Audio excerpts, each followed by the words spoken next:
If you like what you just saw, then stick around, because today I will show you my entire process behind editing cinematic videos like this one, and I will share 5 crucial concepts I learned about editing over the last 8 years. But before we dive into the breakdown, let's talk about the most important thing in every edit: emotion. When I started editing, I would just get going with the edit right away, without having any idea of what I wanted it to be. That resulted in edits that felt really flat, unintentional, and all over the place. But what changed it for me is locking in the feeling I want to go for before I even touch the timeline. This way you can make every single decision throughout the edit with the intention to support that feeling. For example, here I wanted to make a sports edit geared towards those more extreme sports like skiing, mountain biking, surfing, etc. And what I settled on were basically 2 emotions: adrenaline and beauty. Adrenaline is quite obvious. Those sports are dangerous, fast, and that sense of adrenaline describes it best. But these sports not only feel dangerous, but also beautiful.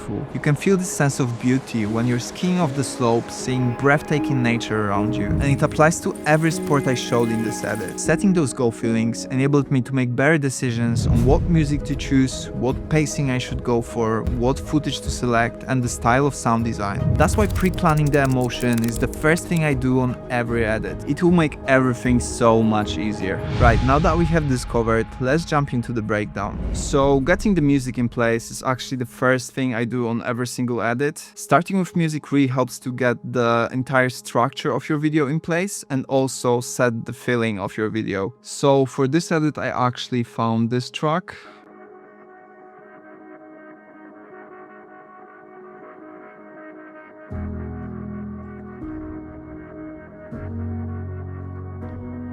So this track has those really nice synths, this really nice piano, and it really worked when it comes to representing that feeling of beauty, but it kind of lacked that energy I was trying to achieve with the feeling of adrenaline. So I actually ended up finding a second track.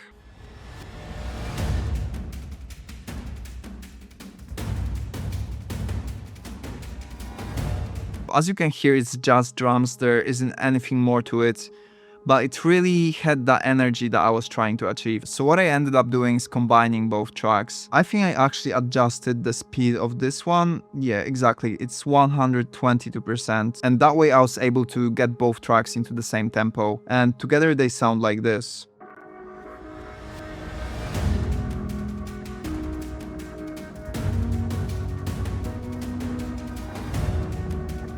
So that's what allowed me to really nail the feeling I was going for with the music. However, I still didn't really like how certain elements were playing out, so I actually found stems for both tracks. And if you don't know what stems are, they're basically separated audio tracks of each instrument so that you can lay out all of them and have a lot better control over the track. Here are the stems for the first track, and the main thing I did here is customize the piano a bit. So this is the piano track, and I really like the chord progression up until this point. However, I didn't really like what was going on here, so let me just play it for you.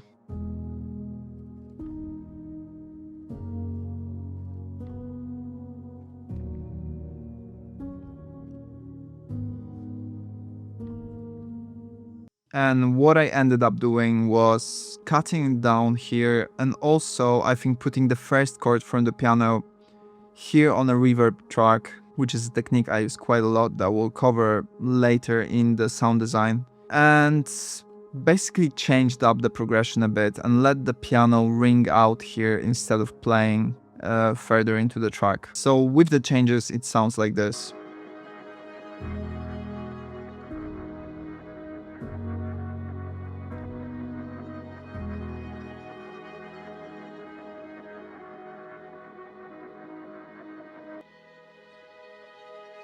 And another thing I did with this track is taking out the main melody here for this segment just to introduce some change to the music. And here we have the stems for the second track. I didn't really do a lot of changes here.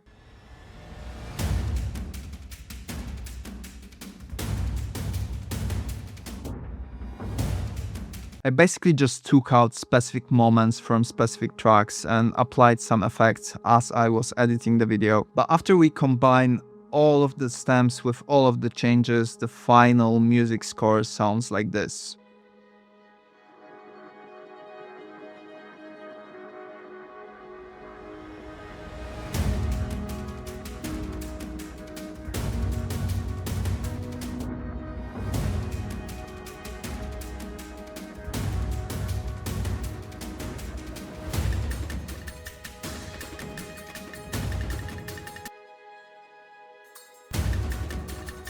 And that's what stems allow you to do. They allow you to really customize your track and make it so that it plays out exactly how you want it.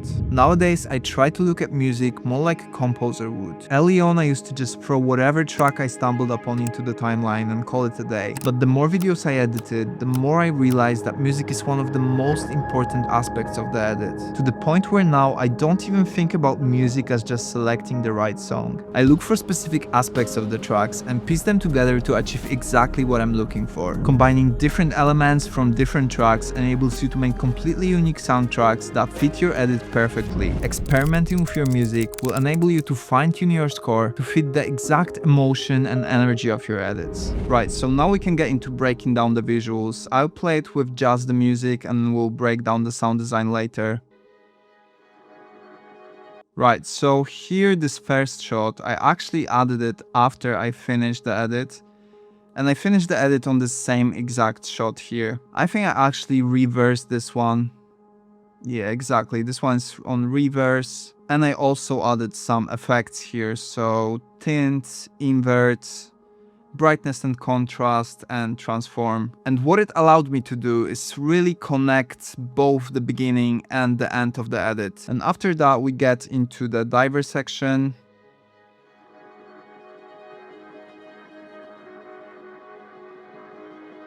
And for a diver section, I went with slower pacing compared to what I did later in the edit. And that's because diving is a lot less intense sport than the sports I show later in the video. So here I really wanted to focus on that feeling of beauty instead of adrenaline. So I started with this wide establishing shot here, and then I have those really quick cuts of different scenes that also play with the rhythm of the music. And what I wanted to achieve here are basically two things. First of all, I wanted to add some nice contrast when it comes to the pacing in that first segment, but I also wanted to represent that the diver's been there for quite a while, so those quick cuts from different angles, from different scenes, really allow me to represent that passage of time. So here, as we get closer to the drop, the cuts get faster and faster. And the idea behind it is that I really wanted to start building up this energy the closer we get to the drop. So here, different shots from different angles, basically adding some visual variety here. And here I have those really fast flash cuts that really build up this energy right before the drop. And those flash cuts are actually really simple to execute. It's basically different moments from different shots, reversed some of them. And when it comes to effects I used here, we have tint, invert, brightness and contrast, and transform. So basically the same exact effects I used for this shot here. And here, as we get to the surfer segment, the pacing starts to pick up a lot here. That's because surfing is a lot more intense than diving is, so I wanted to introduce that feeling of adrenaline here and start to build up this energy. And the same goes for basically the rest of the edit. Here, as we get to the skier segment, once again we have faster pacing, faster cuts, and the same thing goes for the mountain bike segment. Do you know what makes pacing good? Is it cutting fast? Is it letting your shots breathe? Or maybe is it creating a rhythm within your cuts? The answer is none of the above. These are the tools, but good pacing is the one that reflects the feeling of your edit. For example, let's say you're editing a really exciting segment. It would make sense to cut really fast. Or if you're editing a more mellow and sentimental segment, it would make sense to cut slower. Leading with the feeling first will give you an answer to a lot of problems in your edit, and pacing is one of them. And here I focused on cutting to the music, so I let the rhythm of the music basically dictate the rhythm of the cuts here. And that applies basically for the rest of the edit here. So when it comes to the actual shots here, we start with a wide establishing shot once again, then we cut to different shots from different angles. And something I always try to do when cutting between different shots is looking for connections. So for example, here we have this shot of a surfer going out of the water, and then as we cut to this shot, we have those nice bubbles flying around. And that really just connects the two shots and make them both make sense together. And the same here. Here we have this shot of the surfer and the waves are going to the left. And then as I cut to this shot, we also have the same movement of the waves going to the left. So it really connects those two shots together and just makes the cut feel a lot more seamless.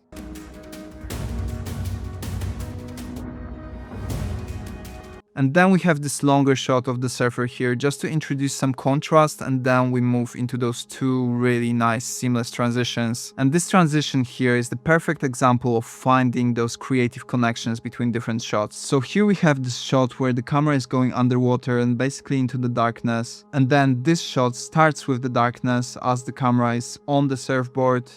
Then we reveal the surfboard, and then the wave hits the camera, we have this really bright image, and then it connects perfectly with the snow that goes in front of the camera here in this shot. So let me actually duplicate those shots and show you how they look on their own. Right, so here we have the first shot with the surfer, and as you can see, it just goes into complete darkness. And then we have this shot where the camera gets covered by the surfboard. So we also start with the darkness here. Then we reveal the surfboard, and then the wave hits the camera. And then on this shot, the snow gets in front of the camera, also creating this really bright image. And then we reveal the skier here. And then I applied cross dissolves just to smooth things out a bit, and that gives us those two really nice transitions here. Editing is all about connecting different shots. When I was a beginner, I would never think about it this way. I would just focus on cutting. But essentially what an editor does is connecting one shot to another and making both of them make sense together. Once I realized that, I started making a lot more intentional decisions when it comes to what I cut between. Not only that, I started being a lot more creative with how I connect different shots. It might be anything: color, movement, action, elements within the shots. Connecting those aspects from shot to shot can not only improve the flow of your video, but it can also create unique and interesting moments. Maybe you can even find an imperfection in the shot, like camera falling down and getting covered by something. Now if you have another shot where it naturally gets really dark, you could connect both and create a really interesting transition that's not only very seamless but also very easy to execute. Looking for these connections can easily give your edits that wow factor without having to lean into advanced technical skills.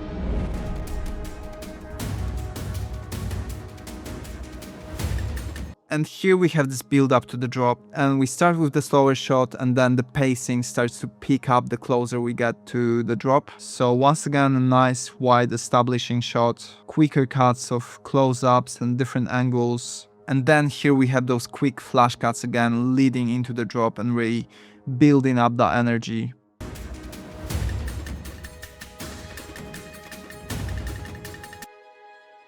And here we have those two really cool shots of the skier going down the mountain. And I used a speed ramp transition to connect those two shots together. And what really helps to sell that speed ramp is the matching movement between those two different shots. It really connects them together and makes it really seamless. Then just a simple flash on top, just to basically mask the cut point and make it even more seamless. I actually have a full video about speed ramps, so if you want to check it out, I'll link it in the description. Right, so here we go into those few really quick shots of the skier. So we have this really cool creative angle here, and then we go into basically just two different shots from different angles. And here we have this really interesting slow-mo shot of the snow. It doesn't really hit as hard without the sound design, but basically the point behind it is to create some contrast, because here we have those really quick cuts, really quick pacing, and kind of serves as a break in the pace here. Then once again, quick flash cuts.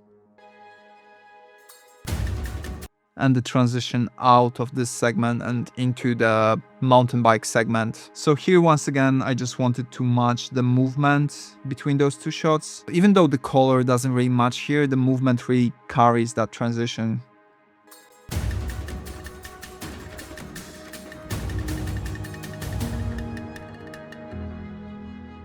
And here for the mountain bike segments, basically what we covered already. So we have those quick cuts of different angles and basically just following the rhythm of the music here. So for example here, just cut on action as the biker is jumping. Then we have this really nice close-up, two really fast cuts, again matching the action. And here as we get to the end, we have this shot of the bike going through the puddle, and then cutting to this nice bubble shot, which is our final shot here. And I actually speed ramped the beginning of this shot just to add a bit more energy to this final impact here.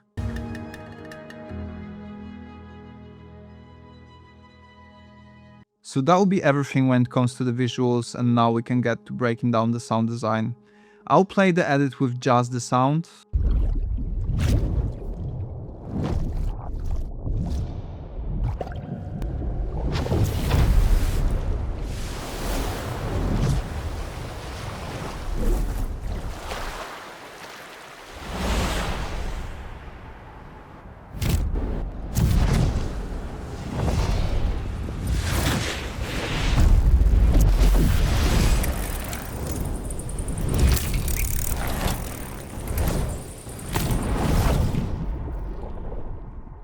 And as you can see here, there are quite a lot of sounds, quite a lot of layers, so let's break it all down. So here we have this nice cinematic sound of the bubble that kind of resembles an impact.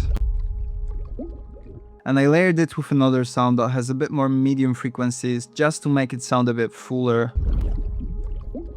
Then we have this nice kind of build-up sound. And then this really sharp sound for the transition. And then the last sound I have here is this bubble sound with some really nice long reverb here. So if we solo it, we can hear this nice reverb tail after the sound.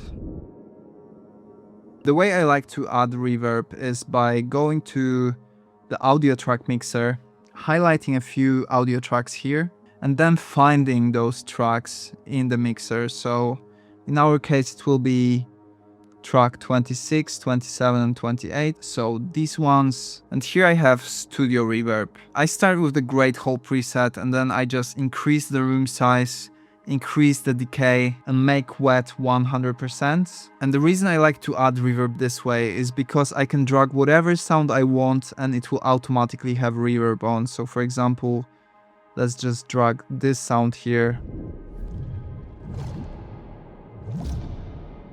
And as you can hear, the reverb is there. So it's just a really quick way to add reverb. You can just set it up once and basically reuse it throughout the entire edit. And as you can see here, I have multiple sounds on those tracks, so just a really handy way to add reverb. And actually another thing that this method allows us to do is have this nice reverb tail even after the sound ends, because otherwise if we just apply the reverb on the sound, it will end with the sound, but this way it will just stay there.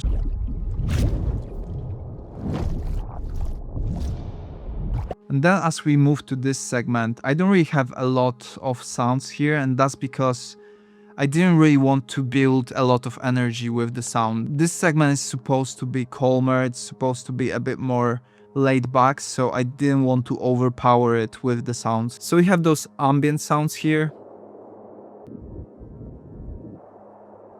How I did them is took like a beach sound or like an ocean sound and just applied low pass on it. So with the low pass, it sounds like this.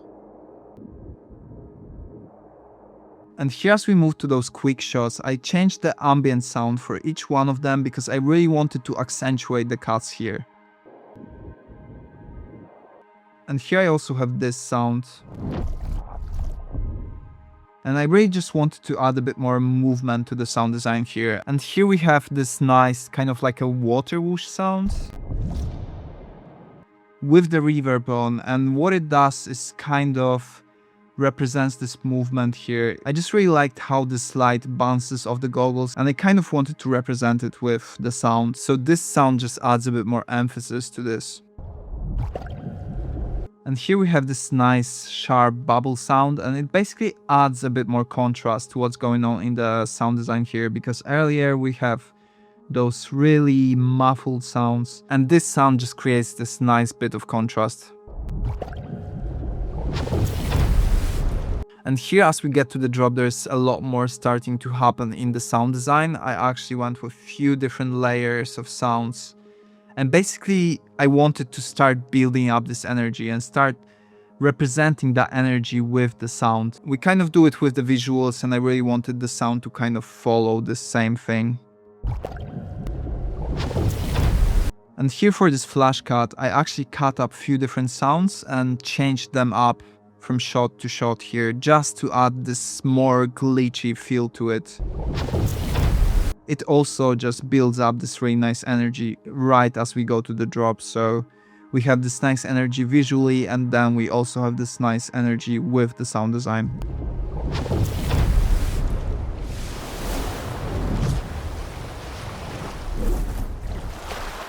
Right, so in this segment we mostly have like wave sounds and also some nice deep whooshes, and I really started to build this contrast of sounds here. So I wanted to have these nice higher frequency wave sounds that represent the nature and represent what's going on in the shots. And then I have those deep cinematic sounds to really build that energy here and kind of have a fuller soundscape.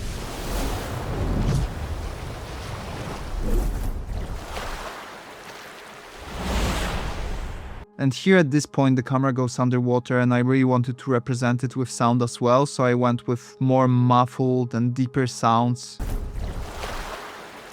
And here as we get to this POV shot, I went with really high frequency sounds because I really wanted to build that contrast. Since it's a transition shot, I also wanted to emphasize it with the sound design, so that's why contrast really works here.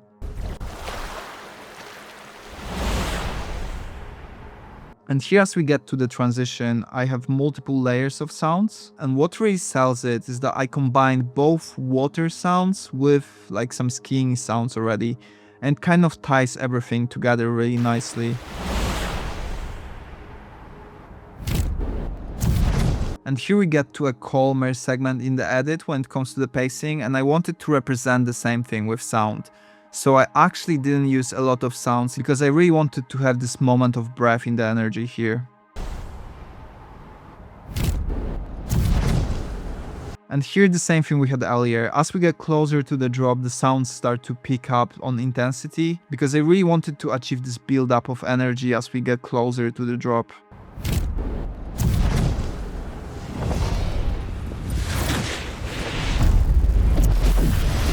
And here we also have this kind of a dance of higher and lower sounds to really bring that dynamic feeling to the sound design. And here for this shot, since this shot was basically a point of contrast, I also wanted to represent it with sound. So I also went for quite a big contrast in the sounds comparing to what we had earlier. Earlier we have those higher sounds, more like a fuller soundscape. And here for this shot we have those really deep kind of cinematic rumble sounds, and that really brings that contrast to life. Here the same thing for those flash cuts, just quick cutaways of different sounds.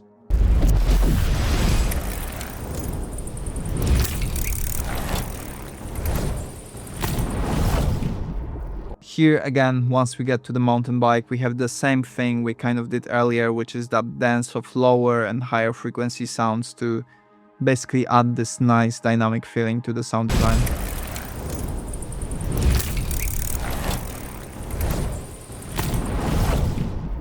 So we have those nice higher frequency bike sounds, and then we also have those nice cinematic whooshes for those big movements like jumps, for example here. So just representing every shot and every action with the sound, and then layering some more sounds on top of it to basically create that nice full soundscape.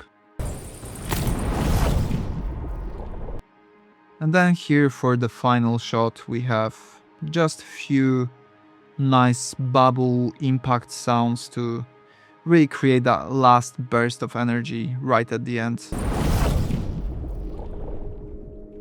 Most editors think about sound design as just representing the visuals, but that's only half of it. Your sound design can reinforce the feeling of your edit depending on how you approach it. For example, here I went with really dynamic sounds to represent adrenaline. I constantly juggle between deeper sounds and higher sounds to achieve that up and down energy. Those deeper cinematic sounds really create that tension and play into adrenaline, while those more natural sounds like birds singing or waves play into that feeling of beauty. Sound design is one of the most underrated tools you have to control how your viewer feels. Those are the 5 things I do in every single edit, but there's a lot more to editing than that. Click on this video to learn 5 concepts I discovered after editing over 1000 videos. Subscribe if you enjoyed the content, and I'll see you in the next one.